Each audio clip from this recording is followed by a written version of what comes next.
মাছগুলো নুন, হলুদ আর সামান্য লঙ্কার গুঁড়ো মাখিয়ে তেলের মধ্যে একটু লাল লাল করে ভেজে নিলাম। এবারে উঠিয়ে নেব।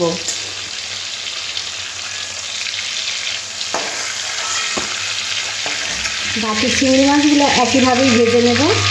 চিংড়ি মাছগুলো লাল লাল করে ভেজে তুলে নিয়েছি। এবার ফোড়ন দিয়ে দেবো গোটা গরম মশলা, একটা তেজপাতা, নাড়াচাড়া করে একটু ভেজে নিয়েছি। আর ফোড়ন দিয়ে খুব সুন্দর একটা গন্ধ বার হয়েছে। এরপরে দিয়ে দেবো পেঁয়াজ বাটা। এখানে 2খানা পেঁয়াজ কেটে নিয়েছি। পেঁয়াজটা একটু ভাজা ভাজা হয়ে আসলে দিয়ে দেবো এখানে রসুন বাটা, তার সাথে দিয়ে দেবো আদা বাটা।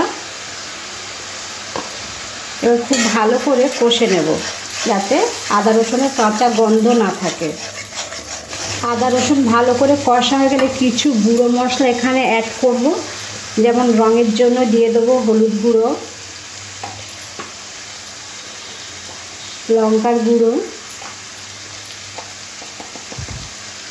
জিরের গুঁড়ো, ধনের গুঁড়ো।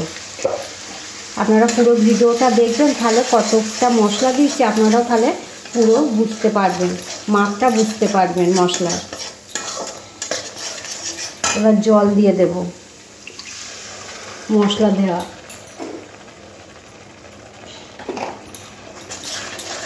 এরপরে দিয়ে দেবো স্বাদ অনুযায়ী নুন,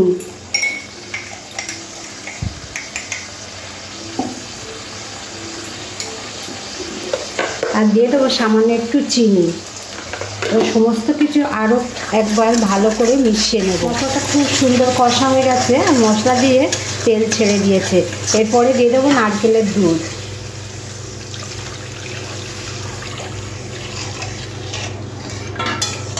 গ্রেভিটা ফুটে উঠেছে। এবারে চিংড়ি মাছগুলো দিয়ে দেবো গ্রেভির মধ্যে, দিয়ে 5 মিনিট ফুটিয়ে নেব।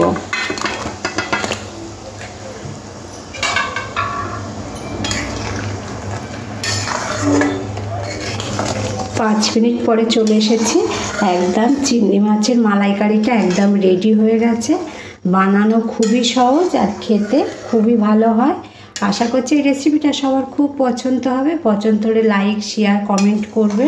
আর সবশেষে চ্যানেলটিকে সাবস্ক্রাইব করতে ভুলবেন না। তাহলে আজকের মতন এখানেই শেষ করলাম।